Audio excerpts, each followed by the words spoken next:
ছাত্ৰছাত্ৰীসকলে প্ৰতিবাদ সাব্যস্ত কৰিছিল তেওঁলোকৰ খোৱা পানীৰ অভাৱত, যাৰ কাৰণে এই পথটো বন্ধ কৰি ৰাখিছিল। সেই পথটো এতিয়া ইতিমধ্যে খুলি দিয়াৰ ব্যৱস্থা কৰিছে। আমি দেখুৱাইছোঁ ছাত্ৰছাত্ৰী যিসকল ছাত্ৰ আছিলে ছাত্ৰাবাসৰ, সেই ছাত্ৰাবাসৰ ছাত্ৰসকলে এই পথটো আচলতে কালিৰে পৰা বন্ধ কৰি ৰাখিছিল, কাৰণ তেওঁলোকৰ যি খোৱা পানী সমস্যা সেই সমস্যা সমাধান নোহোৱালৈকে তেওঁলোকে এই পথ বন্ধ ৰখাৰ এটা সিদ্ধান্ত লৈ আহিছিল। আৰু সেই সিদ্ধান্ত অনুসৰি আজি কিছু সময় পূৰ্বে কলেজৰ যিগৰাকী প্ৰিন্সিপালে আহি তেওঁলোকৰ সৈতে আলোচনা কৰিছে আৰু তেওঁলোকক আশ্বস্ত দিছে যে আজিৰে পৰা সেই কাম আৰম্ভ হ'ব, যে তেওঁলোকৰ পানীৰ যিটো সমস্যা সেই সমস্যা আজিৰে পৰা সমাধানৰ কাৰণে কাম কৰিব। ঠিক সমান্তৰালকৈ ইয়াতে আৰক্ষী উপস্থিত আছে আৰু আৰক্ষীয়েও তেওঁলোকক যথেষ্টখিনি আচলতে বুজাইছে, কাৰণ যি এক পদ্ধতিৰ জৰিয়তে ছাত্ৰসকলে ইয়াত প্ৰতিবাদ সাব্যস্ত কৰিছিল সেই প্ৰতিবাদৰ অন্ত পৰিছে। আৰু সেই প্ৰতিবাদৰ অংশ হিচাপে তেওঁলোকে এই যিখন গেট আছিলে সেই গেটখন বন্ধ কৰি ৰাখিছিল, গতিকে সেই গেটখন এই মুহূৰ্তত খোলাৰ ব্যৱস্থা কৰিছে, কাৰণ গেটখন বন্ধ থকাৰ কাৰণে যথেষ্ট অসুবিধাৰ সন্মুখীন হৈছিল। এই পথটোৱেদি যিসকল লোকে অহা যোৱা কৰে তেওঁলোকে অহা যোৱা কৰিব পৰা নাছিল, আৰু সেইকাৰণে এই পথটো তেওঁলোকে এটাই কৈ আছিল যে পথটো বন্ধ কৰাৰ কাৰণে তেওঁলোকৰ সমস্যাবোৰ সমাধান কৰিব লাগে, আৰু সেই সমস্যা সমাধানৰ অংশ হিচাপে তেওঁলোকে কালিৰে পৰা নিশাৰে ভাগৰ পৰা এই গেটখন বন্ধ কৰি পথটো সম্পূৰ্ণৰূপে বন্ধ কৰি ৰাখিছিল। কিন্তু আজি ইয়াতে পুৱাৰ ভাগৰ পৰা তেওঁলোকৰ যিহেতু প্ৰতিবাদ সেই চলিয়েই আছিল, আৰু আমি যেতিয়া সেই প্ৰতিবাদৰ অংশ দেখুৱাইছিলোঁ তাৰপিছত ইয়াৰে যিগৰাকী প্ৰিন্সিপালে আহি তেওঁলোকৰ সৈতে কথা পাতিলে আৰু প্ৰিন্সিপালে আশ্বস্ত কৰিছে যে আজিৰে পৰা তেওঁলোকৰ পানীৰ সমস্যা যিবোৰ আছে সেই সমস্যা সমাধান কৰিব, PWDৰ বিভাগে কাম আৰম্ভ কৰিব। গতিকে সেই সকলোবোৰ কাম আৰম্ভ যিহেতু হ'ব তাৰ গতিকে তেওঁলোকে এই গেটখন খোলাৰ এতিয়া ব্যৱস্থা কৰিছে। আৰু আমি দেখুৱাইছোঁ যে তেওঁলোকে এই ধৰণে যিখন গেট আচলতে কালি নিশাৰ ভাগৰ পৰা বন্ধ কৰি ৰাখিছিল সেইখন এতিয়া খুলি দিয়াৰ ব্যৱস্থা কৰিছে। ইয়াৰ স্থানীয় যিসকল লোক আছিল তেওঁলোকেও যথেষ্ট অসুবিধাৰ সন্মুখীন হৈছিল গেটখন বন্ধ কৰি দিয়াৰ বাবে, কিন্তু এতিয়া গেটখন খোলাৰ ব্যৱস্থা কৰিছে। দাদা, কালিৰ পৰা গেটখন বন্ধ আছিল, এতিয়া খোলাৰ ব্যৱস্থা কৰিছে, আপোনালোকৰ এতিয়া সমস্যাবোৰ কিছু সমাধান হ'ব? সেইটোৱে হ'ল, এতিয়া চল্ভ হ'ল। পুলিচ প্ৰশাসনো আহিল, প্ৰিন্সিপালো আহিল, আলোচনা কৰিছে, সোনকালে পানী দিম বুলি কৈছে। সেইটোৱে আৰু নিশ্চয়কৈ সমস্যা বহু হৈছিল কালি নিশাৰ ভাগৰ পৰা, যিহেতু প্ৰতিবাদ হৈ আছিল, প্ৰতিবাদ হৈ থকাৰ কাৰণে এইটো বন্ধ আছিলে গেটখন। এতিয়া আলোচনা হ'ল আৰু আলোচনাৰ অন্তত গেটখন খোলাৰ ব্যৱস্থা কৰিছে। এতিয়া এই যিবোৰ গাড়ী ৰৈ আছে সেইবোৰ অহা যোৱা কৰাৰ এটা সুবিধা লাভ কৰিব। হয়, এইটো ভাল কথা হৈছে। তেখেতে আশ্বাস দিলে, এইটো এছিষ্টেণ্ট কমিশ্যনাৰ চাগে তেখেতে আশ্বাস দিলে। ৰাতিপুৱা বহুত কষ্ট হৈছে, স্কুল বাছখিনি যিখিনি আপোনাৰ আগশাৰীৰ শিক্ষানুষ্ঠান আছে গোটেইখিনি বাছ এইফালেদি অহা যোৱা কৰে। আমি নিজেও ৰাতিপুৱা কষ্ট কৰিছোঁ, প্ৰিন্সিপাল ছাৰক কৈছিলোঁ ৰাতি ফোন কৰি পেলাই, প্ৰিন্সিপাল ছাৰে আহিম বুলি ক'লে, তাৰপিছত নাহিলে। এতিয়া ধৰক তাৰপিছত ধৰক এইটো ছাত্ৰসকলৰ মৌলিক সমস্যা, এইটো পানী নহ'লে কেনেকৈ চলিব সেইটো আমি ৰাইজেও ছাপৰ্ট কৰিছোঁ, কিন্তু ৰাস্তাটো বন্ধ হৈ থকাটো আমি বিচৰা নাই। এইটো বহুত কষ্ট হৈছে। তো প্ৰশাসনে এইটো ভাল এটা ডিচিশ্যন লৈ পেলাই তেওঁলোকৰ প্ৰব্লেমটো ছল্ভ কৰিব বুলি আমি আশা কৰিছোঁ।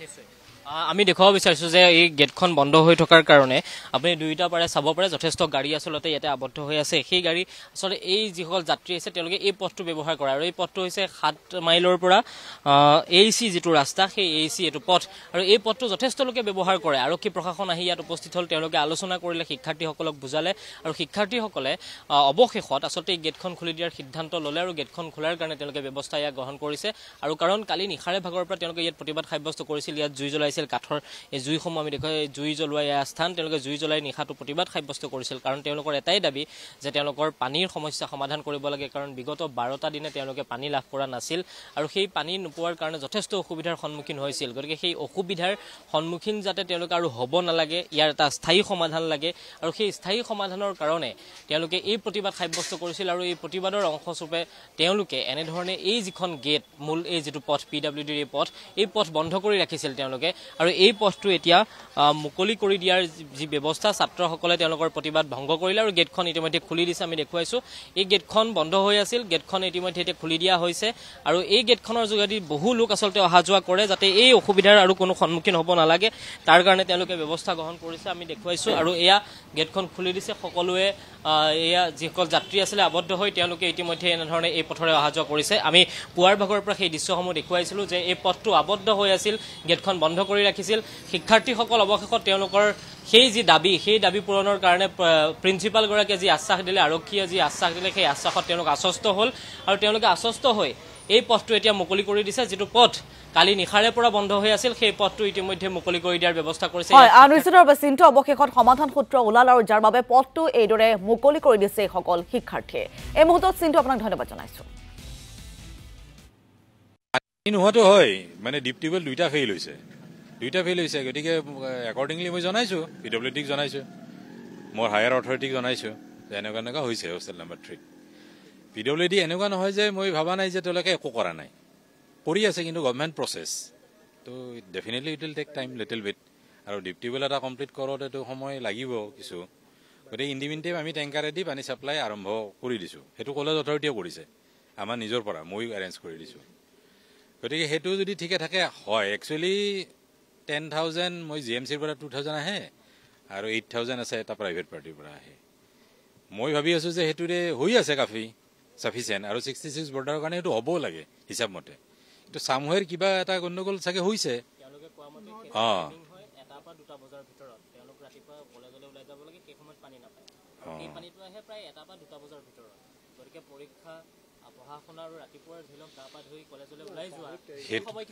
অঁ পানী নাপায়।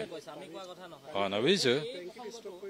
নাই, সেইটো যদি 10,000 আহা, তাৰমানে এনেকুৱা হৈছে যে 10,000 অহা নাই, সেইটো মই গম পোৱা নাই ডেফিনেটলি। কিন্তু মইতো পইচা দি আছোঁ 10,000ৰ কাৰণে, অফিচৰ পৰা পইচা গৈ আছে।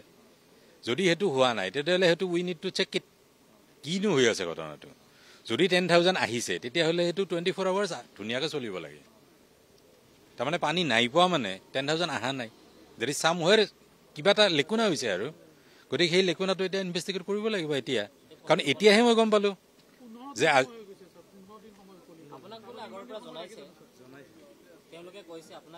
জনাইছে। মই PWDক জনাইছোঁ, মই ডাইৰেক্টৰ এসপ্তাহমান হৈছে। অঁ, যেতিয়া মই পাইছোঁ এপ্লিকেশ্যন, ইভেন PWD বহুতখিনি কৰিছে অলৰেডি, বহুতখিনি কৰিছে আৰু আজিৰ পৰা কাম আৰম্ভ হ'ব। সেইটো মই অন্ততঃ গম পাইছোঁ। PWDৰ পৰা ৰাতিপুৱাও মই কণ্টেক্টত আছোঁ। গতিকে তেওঁলোকে কৈছে যে আজি অলপ পিছত হয়তো 11টা মানত ট্ৰাক আহিব।